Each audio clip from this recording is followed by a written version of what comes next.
It's great that there's so much conversation. That's absolutely one of the purposes of this conference, is to engender this kind of discussion. But I am told by Scott that we need to stay on schedule today, as they say. My name is Ron Gifford. I'm the president and CEO of the Indy Partnership. We are a regional economic development group that has as its primary mission attracting new companies, jobs, and investment to the central Indianapolis, to the Indianapolis region here in central Indiana. And we're really pleased to be part of this event and to play a small role here this afternoon. We work closely with companies as they make investment decisions, as they consider opportunities where they might expand and relocate operations. And we are beginning to explore how we might partner with companies abroad, especially in China, and how we might be a resource to those companies that are considering the opportunities in North America. And we would love the opportunity with them to talk about why the Indianapolis region presents wonderful assets to them. We have great universities here, as you know, and a wonderful business climate and a great quality of life. And speaking of our quality of life and things that make us uniquely Hoosier, someone asked me how I hurt myself. By the way, the university lawyers were very nervous when they saw me coming up 2 steps on crutches, but as a recovering lawyer, I assured them I would accept all responsibility. Someone asked if I hurt myself skiing, and I said, of course not, I'm from Indiana. I hurt myself playing basketball. We have so many great topics on the conference agenda over the next few days, a diverse and varied group. And we're really fortunate to have as our keynote speaker someone whose personal and professional experiences help tie all of those together. Dr. Michael Barbless, who is an Indianapolis native, I have learned over lunch, and still visits our community from time to time. Now serves as the head of the American Chamber of Commerce in China, has been affiliated with the Chamber as a volunteer for more than a decade, and has served as its leader now for the past couple of years. And I think, as many of you know, the American Chamber represents companies, about 1,200 companies, about 2,700 individual members in their dealings in China. And the Chamber is a voice for these companies to help them succeed in their mission. Michael and his colleagues meet regularly with both U.S. and Chinese officials to talk about challenges and opportunities, issues of mutual concern and interest, and to be that voice and to be that representative to help facilitate excellent working and business relationships between companies here and abroad. So he brings us a unique perspective in that role, but served for many years in the private sector, living in China, working, as you know from reading his biography, leading the efforts of Andrews Technology in China, where he was involved with establishing manufacturing centers, R&D centers, sales and distribution networks, and the like. He also, in his career, has served as a business consultant and has spent time in both the nonprofit and academic sectors. Now, you won't be surprised to learn that Michael is fluent in Mandarin. But coming out of the private sector, the academic sector, the nonprofit sector, it's also clear that he must speak multiple languages, having achieved success in those different cultures which we know all bring their own languages to the table. As I mentioned, Michael's no stranger to Indiana, having grown up here as a graduate of the Rose-Hulman Institute of Technology in Terre Haute, which has an outstanding, I should say as a commercial, one of the top-ranked engineering programs in the United States, for those of you keeping track. Earned his PhD in chemistry from Cornell University. And it's really a pleasure to have him with us today. And won't you please join me in welcoming Michael.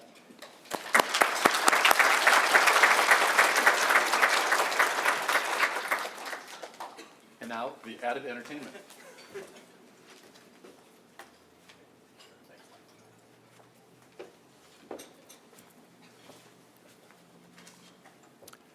Doing business in China, you know when the most important conversations happen, the most important decisions are made? I'll tell you a secret, it's usually over a meal. So it's a great honor for me to be here with you today at this lunch meeting and to talk a little bit about the opportunities and challenges in China. There's a couple things I want you to take away from today. Like any good meal in China, I hope you take away some new business contacts. That's your responsibility around the table. I want you to take away a better appreciation for the opportunities that China represents and the challenges. That's a shared responsibility between myself and yourself. And then finally, I want you to carry away a real optimism and enthusiasm for the role your company can play in China, and I'll take that responsibility. When I was running a company in China, my boss used to visit from Chicago. I told him, you know, when we had a banquet with government officials and they asked him to sing, that was a very good sign. He needed to sing. He said, I don't sing. So, well, that's okay. You can also dance. He said, I definitely don't dance. So there's no singing or dancing today. But one thing I'd like to do is just take maybe 30 seconds and say something in Chinese to all of our Chinese visitors, if you'll permit me. 各位浙江省和中国的来宾，我非常荣幸和高兴欢迎你们到我的老家，我的家乡 Indianapolis。我希望你们这几天在 Indiana 进一步认识到 Indiana 的特点和优点，也希望你们将来经常来。谢谢。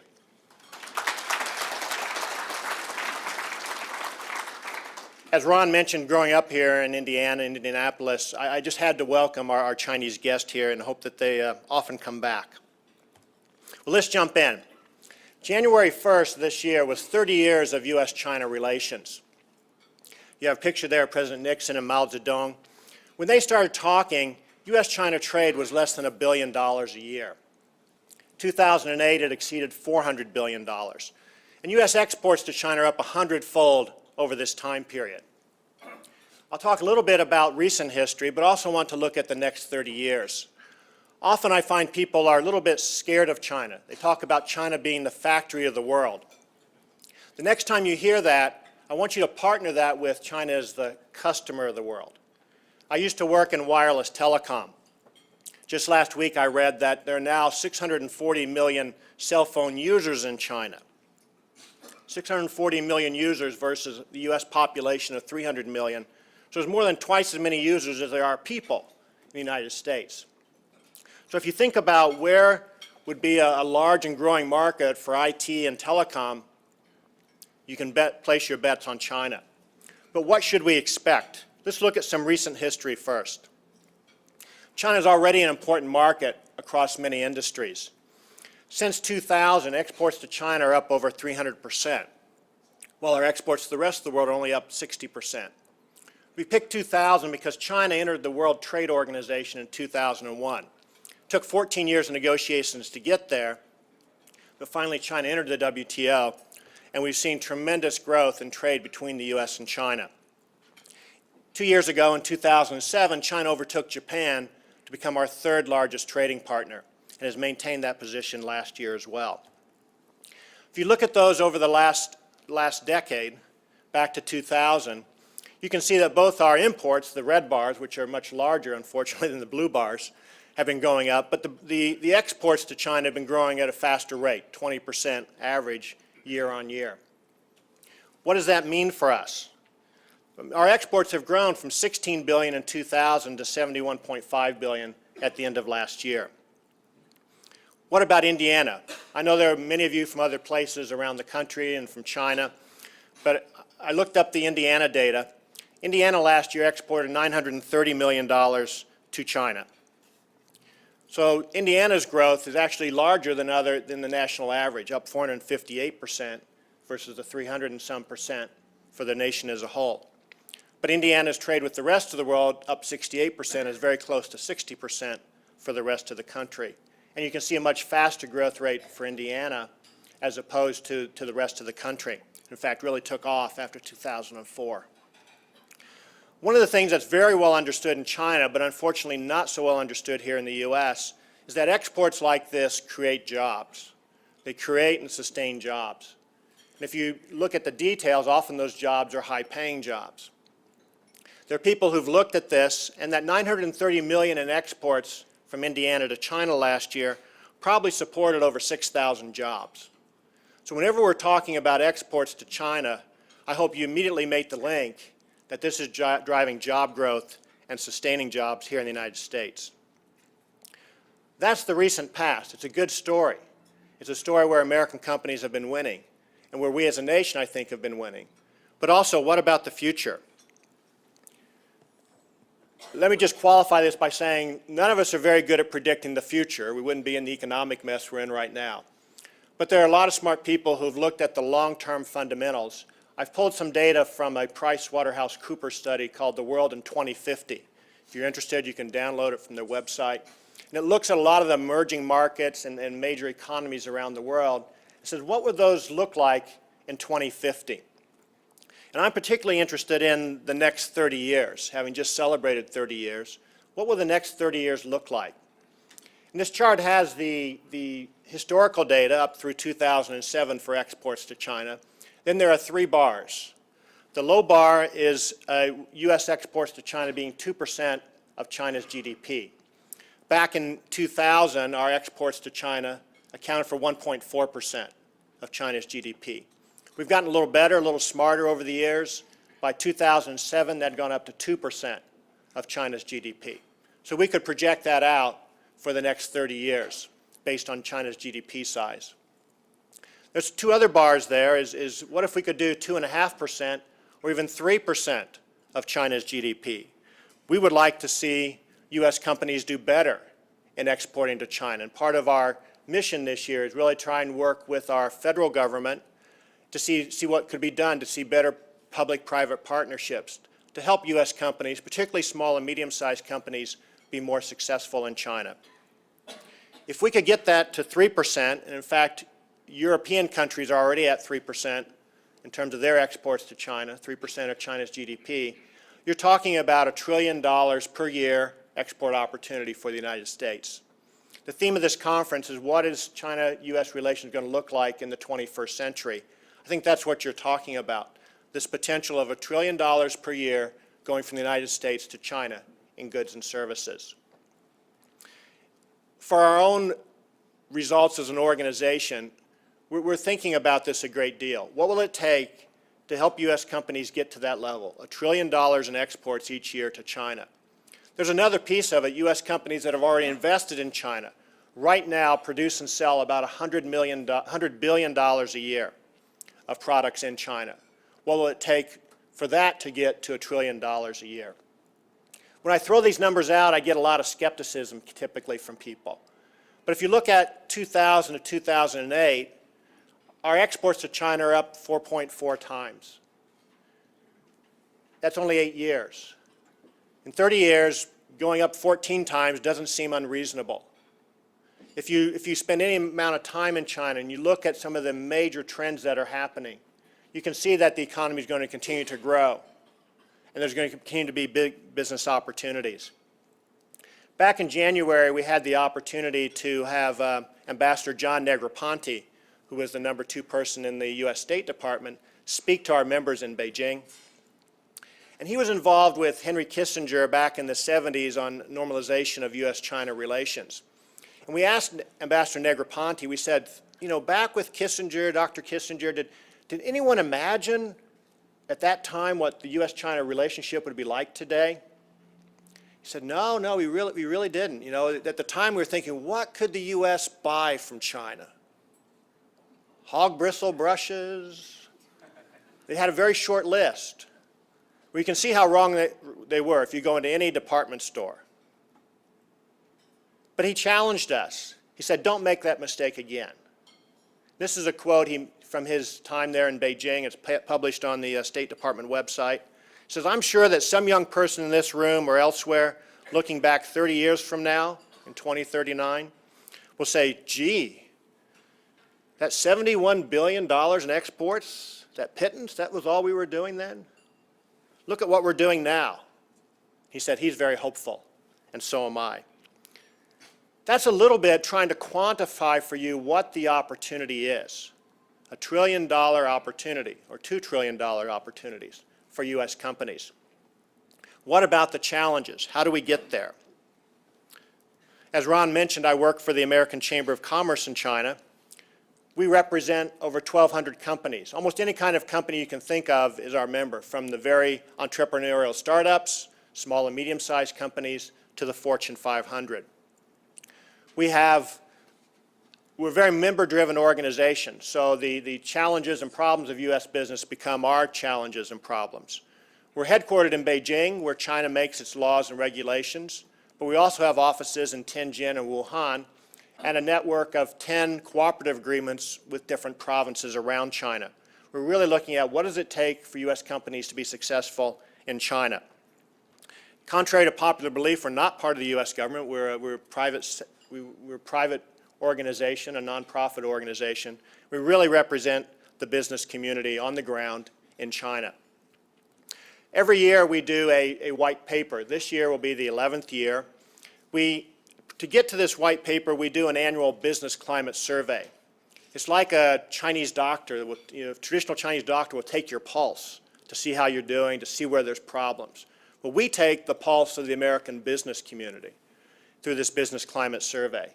This is not a survey you voluntarily take. We have to sort of strong-arm people into taking it. There's over 100 questions, takes almost an hour to complete. But we're really trying to diagnose what are the opportunities, what are the problems for American businesses. This was done mid-November to mid-December. We did a follow-up towards the end of February just to get some recent data because of all the economic changes. And this will get baked into the white paper, which the 2009 edition will come out later this month. You're welcome to go to our website and download a copy. Take a few days after we launch it in hard copy form to get it on the website, but it's available for free. We would like you to download it, like you to take a look at it. It really becomes our work plan for the year in working with both the U.S. and Chinese governments to create the best overall business environment for U.S. companies. Well, out of this business climate survey, we have a lot of data, and I'll share some of that with you to try and quantify some of the challenges and some of the opportunities. 2 years ago, we did a strategic analysis of where we think the U.S. business community in China is going to be in 2020. One of the big components of that was a growing emphasis on small and medium-sized companies. So we've been very busy over the last 2 years putting in place the programs and activities and services needed to support small and medium-sized companies. We have a very active SME forum, which has multiple activities each month. We do an annual SME conference in China. We're getting ready to roll out in the next few months a number of web resources for small and medium-sized companies. And this is a growing presence in China. 1/3 of our new members last year were SMEs. You can see from the survey results, 56% were SMEs. These come about because new companies are coming to China, which is a good thing. But also, as for example, Mike First, you have entrepreneurs starting up businesses in China and also growing our membership that way. But they face a lot of the traditional challenges that SMEs have faced in China, and we're trying to find ways to help companies learn faster and be profitable sooner. But why do companies go to China? When I show people this slide, a lot of times there's disbelief here in the U.S. The common belief is that companies go to China to chase low-cost labor and export goods back to the U.S. That's not what our members say. Last year, 51% said they're in China for the Chinese market. This year's a big jump up to 63%. If I just isolated the SMEs, it'd be 65%. Say they're in China for the Chinese market. Another 17% are there to export to China. Having a presence on the ground makes it easier for Chinese customers to buy from U.S. companies. 5% are there for non-U.S., non-China markets, Japan, Korea, Singapore, India, the Philippines. And yes, there are 9% of our members who are there to export back here to the United States. Keep this slide in mind that U.S. companies are primarily in China for the Chinese market because it drives a lot of other data that you'll see.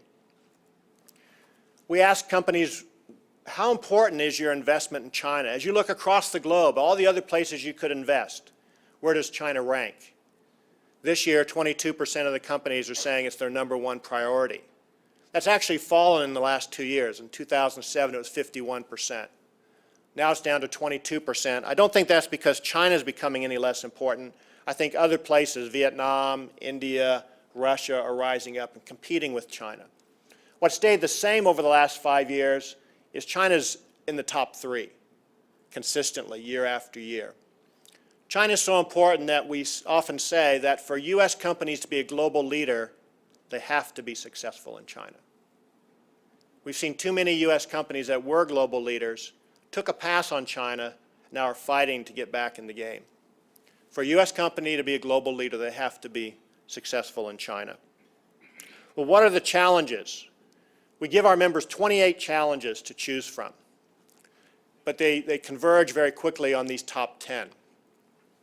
The top issue right now is management level human resource constraints. The last panel talked a lot about human resources. For companies that are growing in China, this is a huge issue. The next four issues are sort of the top four of the decade. Since 1999, these were at the top, and they've only been displaced in the last 2 years. But it's things like inconsistent regulatory interpretation, bureaucracy, unclear regulations, and lack of transparency. There are other ones that are moving up, things like national protectionism. Intellectual property rights is up there as an important issue. 65% of our members say that intellectual property rights is a critically important or very important issue for them. And in fact, when we do activities and seminars about IPR in China, they're some of our best attended events. If you wanted to try and simplify this, I would break it down to two top challenges. One is the HR challenge, and the other is the government relations challenge. As I mentioned, human resources are often the bottleneck to growth for companies in China. It's the race to attract, to develop, and to retain the talent you need. One thing I can guarantee you, whatever time you spend here in China on human resources and people issues, you're going to spend more. If it's 20% here in the U.S., plan on 40 or 50% in China. You have great opportunities to build a world-class organization in China, so don't set your sights too low. Set very high expectations. You've got the raw talent there, an educated workforce, people who want to learn, people who will work very, very hard to get ahead, very competitive. Change is something they accept very readily. So have high expectations while you're building your internal team. Many of the best companies, many of the most successful companies are very, very good in their people processes. So I don't think it's an accident. I know they spend a lot of time on this area. But while you're building your team internally, don't forget the government relations piece. I say invest regularly. It's like fire insurance. The local government in China is very much more involved in the company operations than you're used to here in the U.S. And that can be a good thing for you. The way it can be a good thing is if you understand what the priorities of the local government are. It's much, much tougher. Mayor Ballard's not here, so I can say this. It's much, much tougher being a mayor in China than it is in the United States. They have a lot more, they have a balanced scorecard of many, many different things that they have to do to be successful. And there's not a lot of guidance about how to resolve these conflicts sometimes. You want to increase the economy and reduce the energy use. You want to create jobs and protect the environment. You can understand the policy priorities by subscribing to the English language China Daily. If you read it for 3 months, I guarantee you know everything you need to know about the Chinese policy agenda, because it's repeated over and over again. Your challenge then is to match what the government would like to see done with your business plan and strategy. When you find overlap, when you find convergence between those two and can communicate that to local government officials, you'll have a win-win and you'll have a lot of support for your business in China. So these are two areas, maybe a little bit different from some of the success factors here in the U.S., but they're critically important in China. Well, what about this last year? What have been changing for companies? I've put up a number of different aspects here. 2008 was a growth year. People investing in R&D, more products and services being brought to China, increasing production capacity, increasing investment. This just shows that companies are trying to address the markets in China, whether it's designing products specific for Chinese consumers or trying to bring in a broader range of products. Companies were expanding. You'll see that imports and exports were increasing. China is increasingly an important part of companies' global supply chain. So you see both imports and exports going up. Another area of expansion was into second and third tier cities. You notice the number one reason there, increasing market reach. China is a big and complex place. Condoleezza Rice, our former Secretary of State, at one point said to the State Department that the U.S. ought to have a diplomatic point of presence in every city in the world over 1 million people. Sounds really good. In the United States, there are 9 cities over 1 million people. Someone from the Asia desk or China desk had to remind her that, sorry, in China that's like 150 cities. I don't think the current budget would allow that. It's not just a government problem, it's a business problem. How do you address 150 markets of over 1 million people? This complexity can drive you mad, but it's something you have to address in China. When you think about China, I encourage you to think about Europe. And just because you have business in France or Germany, I don't think anyone would say, I got Europe covered. So if you have business in Shanghai or Zhejiang, that's great, that's a great start, but you haven't got China covered yet.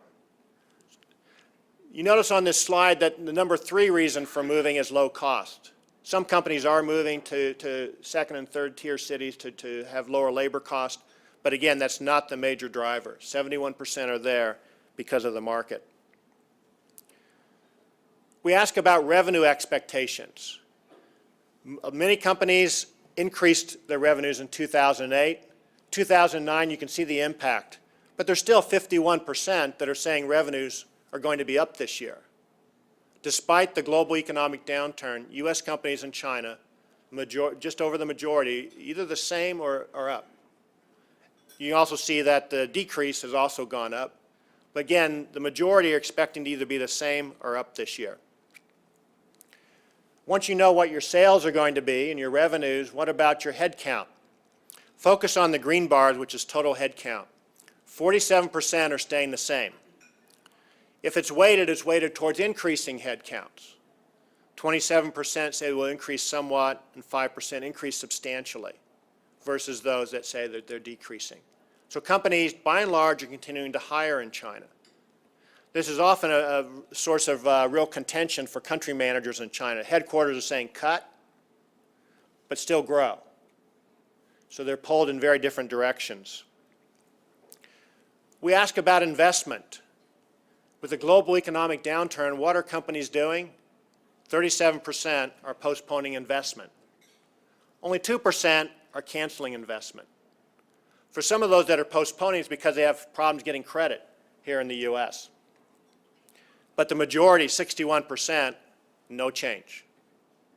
They have a plan for China, and they're moving ahead to invest to that plan. Every year we ask about the long-term business confidence. In February, we also ask about the 1-year and 2-year. What you see there for the 5-year outlook, 81% are optimistic or slightly optimistic. That's been consistent year after year. People who have gone to China to do business, to see what the opportunities are extremely optimistic about the future. You can see for the 1-year time frame, you've got 48% that are pessimistic. I would say this is just really being realistic. When you hear the premier of China, Wen Jiabao, saying it's going to be a very, very challenging and difficult year, I think you have a reason for being a little bit pessimistic about your company's results for the year. But look how it bounces back when we ask about 2 years. American companies in China are optimistic. This is going to be a tough year, but they're going to get through it, and their business is going to rebound. Let's drop to the bottom line. U.S. companies, despite all the challenges, despite all the competition, are making money in China. This year, 74% are profitable or very profitable. And that's been consistent over this entire decade. So U.S. companies are doing well in China. U.S. companies are not afraid of competition. We're doing well. I see this year as really an opportune time for many companies.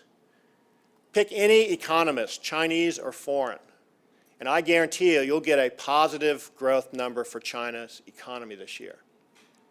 And even the lowest numbers I've heard, around 6%, 6.5%, please keep in mind those may be slow for China, but they exceed anything that's been seen in the United States or Europe for the last 20 years.